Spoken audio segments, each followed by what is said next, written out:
Bonjour, nous allons revoir ici comment utiliser les propriétés sur les parallélogrammes. Sur la figure ci-contre, CASE est un parallélogramme. Le point E appartient au cercle de centre C et de rayon CA. Et on veut connaître la nature du quadrilatère CASE. Et bien sûr, justifier notre réponse. Nous savons déjà que c'est un parallélogramme. Donc si nous cherchons la nature de ce parallélogramme, c'est que ça va être probablement un parallélogramme particulier.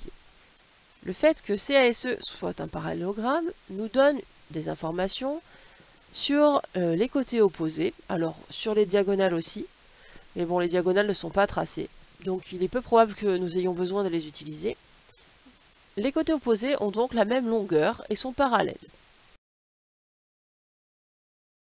La deuxième information de notre énoncé, c'est que le point E, il appartient au cercle de centre C et de rayon CA. Cela signifie que la longueur CA et la longueur CE sont égales. Mais du coup, la longueur CA, c'est aussi la même que la longueur SE. Ce qui signifie que les côtés de notre parallélogramme sont tous égaux.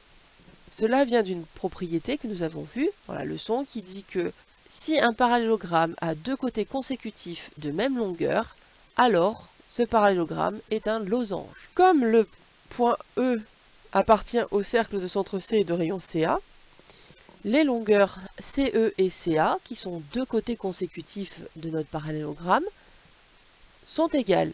Si deux côtés consécutifs d'un parallélogramme ont la même longueur, eh bien CASE est forcément un losange.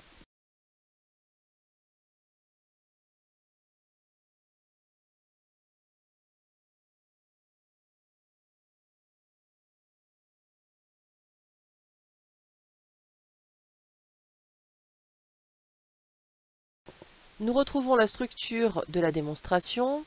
On part de ce que l'on sait. Le point E appartient au cercle centre C et de rayon CA. On utilise une propriété, un parallélogramme qui a deux côtés consécutifs de même longueur, et on peut conclure en appliquant ceci à notre figure. Donc CAS est un losange. Merci d'avoir écouté.